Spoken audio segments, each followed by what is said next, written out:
அதாவது இது கோடிக்கணக்கான பேருக்கு இருக்கக்கூடிய ஒரு கேள்வி. அதாவது பணம் சம்பாதிப்பது, அதில் ஒரு பதட்டம், பணத்தை சேர்த்து வைக்கிறதுல ஒரு பதட்டம், திரும்ப சேர்த்து வச்ச பணத்தை செலவு பண்ணும்போது ஒரு பதட்டம். இதெல்லாம் ஏன் வருகிறது அப்படின்னா, நல்லா புரிஞ்சுக்கணுங்க. இதில் இந்த பணம்னா என்ன, சேமிப்புனா என்ன, செலவுனா என்ன, இதை தெளிவாக புரியாதனால வரக்கூடிய பிரச்சனை இது. அதாவது செல்வம் அப்படிங்கிறத பற்றின பதட்டம் ஏன் வருகிறது அப்படின்னு சொன்னால், அது result of a particular activity. அதாவது பணம் என்பது நல்லா புரிஞ்சுக்கணுங்க, எனக்கு பணங்கிறது ஒரு பை ப்ராடக்ட். You understand? அது மெயின் ப்ராடக்ட் இல்லை. அதாவது செல்வம் சம்பாதிப்பது, செல்வம் என்னை நோக்கி வருது, செல்வம் எனக்கு வேணும் அப்படிங்கிறது பை ப்ராடக்ட். அதை நோக்கி நீங்கள் போகவே கூடாது. ஒரு பை ப்ராடக்டை எப்போ கையில் எடுத்தீங்களோ இப்போ பதட்டம் வந்துவிடும். You understand? இந்த செல்வம் ஒருத்தனுக்கு எப்போ வரும் அப்படின்னா, நீங்கள் ஏதோ ஒரு செயலை பிரதானமாக செய்ய வேண்டும்.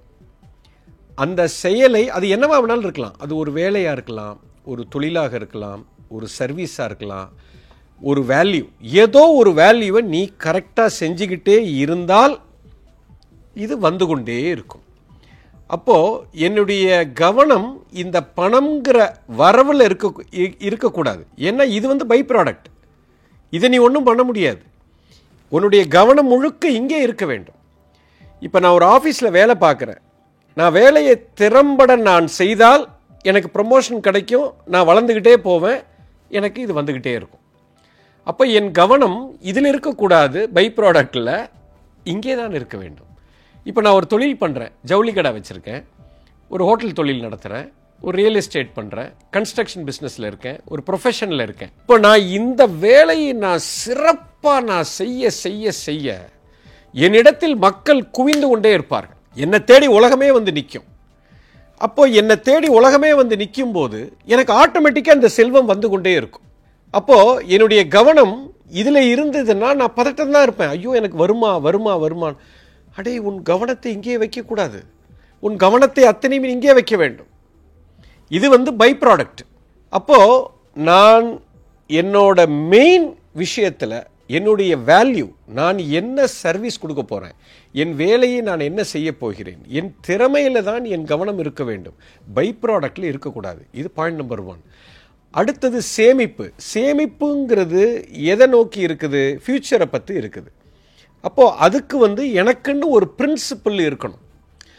நான் எவ்வளவு வருமானம் வருதோ அந்த வருமானத்தில் ஒரு குறிப்பிட்ட தொகையை நான் சேமிக்கணும் அப்படிங்கிறத நிர்ணயம் பண்ணக்கூடிய ஒரு பழக்கம். இந்த பழக்கத்தில் தான் நான் ஃபோக்கஸ்டாக இருக்கணும். நிறைய பேர் சொல்லுவாங்க, நான் இப்போ 20,000 தான் சம்பாதிக்கிறேன், நீங்கள் 5,000 சேமிக்க சொல்கிறீங்க, எப்படி என்னால் முடியும்? நான் 2 லட்சம் சம்பாதிச்சா நான் சேமிப்பேன் அப்படின்னு சொல்லுவாங்க.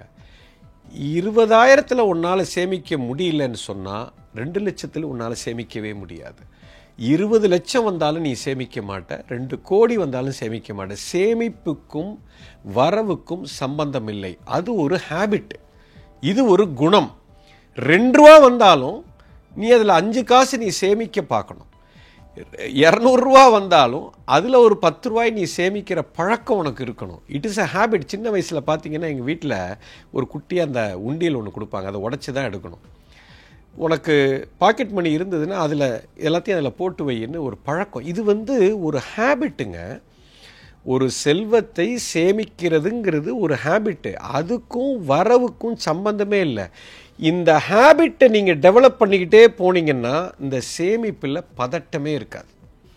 இப்போ பிரச்சனை என்னென்னா, நீங்கள் 20,000 ரூபா இருக்கும்போது உங்கள் லைஃப் ஸ்டைல் ஒரு மாதிரி வச்சுருப்பீங்க. 30,000 ரூபா வரும்போது லைஃப் ஸ்டைல் மாறிடும், 40,000 ரூபா வரும்போது மாறிடும். ஸோ 20,000லையும் சேமிக்க மாட்டீங்க, 50,000லையும் சேமிக்க மாட்டீங்க. பிரச்சனை இப்போது 20,000மோ 30,000மோ 50,000மோ 1 லட்சமோ கிடையாது. சேமிக்கிறோங்கிற ஒரு குவாலிட்டி. சேமிக்கணும், என்னுடைய வருமானத்தில் இத்தனை பர்சன்ட்டை நான் அத்தியாவசிய சேவைக்கு, நான் செலவுக்கு நான் பயன்படுத்தணும். இந்த வருமானத்தில் இத்தனை % நான் ஷார்ட் டேர்ம் இன்வெஸ்ட்மெண்ட்டில் வைக்கணும், என்னுடைய வருமானத்தில் இத்தனை சதவீதம் லாங் டேர்ம் இன்வெஸ்ட்மெண்ட்டுக்கு பண்ணணும், என்னுடைய வருமானத்தில் இத்தனை % பாசிவ் இன்கம்மை நான் க்ரியேட் பண்ணணும், என்னுடைய வருமானத்தில் இத்தனை % ஃபியூச்சரிஸ்டிக் அசட்டில் நான் இன்வெஸ்ட் பண்ணணும், அந்த அசட் ரிட்டர்ன் அளிக்கக்கூடிய ஒரு அசட்டாக இருக்கணும், டெட் அசட்டாக இருக்கக்கூடாது. இது எல்லாமே ஒரு சர்டன் பிரின்சிபிள், சேமிப்புக்கான சில கோட்பாடுகள். அது வருமானம் எவ்வளவு இருந்தாலும் அந்த ஹேபிட்டை டெவலப் பண்ணணும். சார் நீங்கள் எவ்வளவு அமௌண்ட்டு சேமிக்கிறீங்கிறது முக்கியம் இல்லை. அது ₹2 இருந்தாலும் சரி, 2 லட்சமாக இருந்தாலும் சரி, 2 கோடியாக இருந்தாலும் சரி, 200 கோடியாக இருந்தாலும் சரி, சேமிப்புங்கிற பழக்கத்துக்குள்ளே நான் வரணும். அந்த பழக்கத்தை இன்னையிலேருந்து நீங்கள் ஸ்டார்ட் பண்ணுங்கள், ரொம்ப பெரிய ஆள் ஆகிடுவீங்க. இந்த பழக்கத்தினுடைய பை ப்ராடக்ட் உங்களுக்கு பயமே இருக்காது, ஒரு பெரிய ஒரு இது உருவாகும். ஸோ மெயின் ஹேபிட்டுக்குள்ளே ஃபோக்கஸ் பண்ணணும். இது 2வது அம்சம். 3வது, செலவு பண்ணும்போது பயம் வருகிறது. ஏன் பயம் வருகிறது அப்படின்னு சொன்னால், இந்த செலவுங்கிறது எங்கேருந்து ஆரம்பிக்குது அப்படின்னு சொன்னால், என்னுடைய ஆசையிலிருந்து ஆரம்பிக்குது. இந்த ஆசை எதை நோக்கி இருக்குதுன்னா, வருமானத்தை வச்சே உங்கள் ஆசை மாறிக்கிட்டே போகுது. you need to create a principle. எனக்கு என்ன தேவை அப்படிங்கிறத ஒரு பிரின்சிபல்குள்ளே கொண்டு வரணும். அகெயின் இந்த செலவுங்கிறது by product of a desire. இந்த செலவில் ஃபோக்கஸ் பண்ணுறதை விட்டுட்டு உங்கள் டிசையரில் நீங்கள் கரெக்டாக வைங்க. என்னுடைய தேவை என்ன, எவ்வளவு வருமானம் வந்தாலும் வரலைன்னாலும் என்னுடைய தேவை இதுதான். இப்போ பிரச்சனை என்னென்னா, நான் 30,000 சம்பளம் வாங்கிட்டு இருக்கும்போது ஒரு 5,000 ரூபா வீட்டில் 10,000 ரூபா வீட்டில் வாடகைக்கு இருப்பான். அவனுக்கு அந்த தேவை ரொம்ப அற்புதமாக இருக்கும். அப்போ அவன் நினைப்பான், இதை விட நம்ம கொஞ்சம் வருமானம் வந்துச்சுன்னா இந்த 2 பெட்ரூம் ஹவுஸ்லேருந்து ஒரு 3 பெட்ரூம் ஹவுஸுக்கு போனால் நல்லா இருக்குமே அப்படின்னு அவனுக்கு தோணும். சரி, 3 பெட்ரூம் ஹவுஸில் எனக்கு போருமா, நான் இதில் கம்ஃபர்டபுளாக இருப்பேனா அப்படின்னா இருக்க மாட்டான். ஏன்னா இது 50,000 ரூபா வருமானம் வரும்போது அது. ஸோ இப்போ 50,000 இன்கம் வரும்போது அவன் என்ன பண்ணுறான்னா, அவனுடைய ஆசை மாறி விடுகிறது. இப்போ அந்த 50,000 இன்கமும் செலவாகுது. இப்போ பதட்டத்தை கொடுக்குது. மறுபடியும் அவன் பதட்டத்துக்குள்ளே வர்றான். இப்போ அடுத்தது 1,00,000 ரூபா நான் வருமானம் வந்த உடனே ஒரு 4 பெட்ரூம் இண்டிபெண்ட் வில்லாக்கு போகணுமே அப்படின்னு அவன் ஆசை மாறுகிறது. திரும்ப அதை செலவு பண்ணும்போது ஒரு பதட்டம் வருகிறது. அப்போ என்னென்னா, என்னோட தேவையில் எனக்கு ஒரு தெளிவு இல்லாதனால வரக்கூடிய பிரச்சனை தான் இந்த செலவுக்கு பதட்டம் வருகிற காரணம்.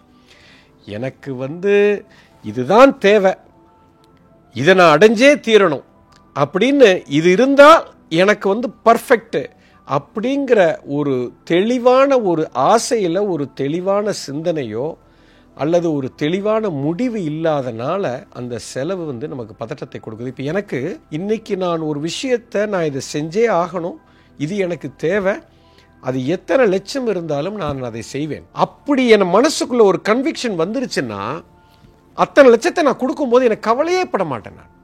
ஏன்னா எனக்கு மனசுக்குள்ள ஒரு கன்விக்ஷன் வந்துருச்சு, இதைத்தான் நான் செய்ய போறேன், இது எனக்கு தேவை, இதை நான் செய்தே ஆக வேண்டும். நம்ம அதை செலவு பண்றதுக்கு நான் பயப்படவே மாட்டேங்க, யாருக்குமே அது வராது.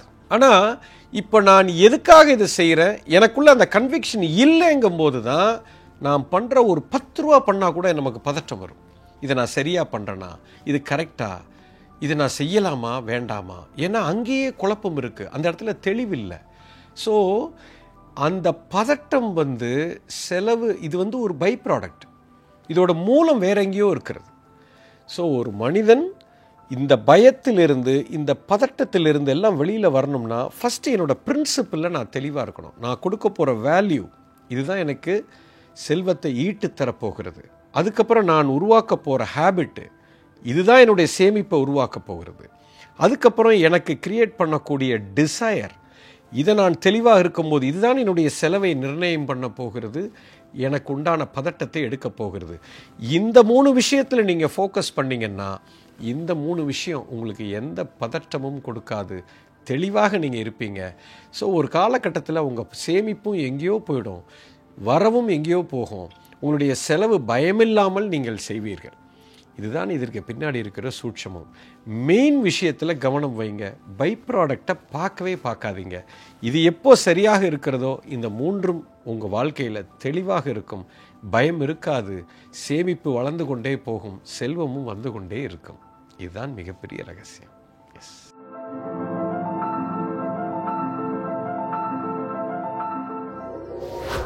வணக்கம்.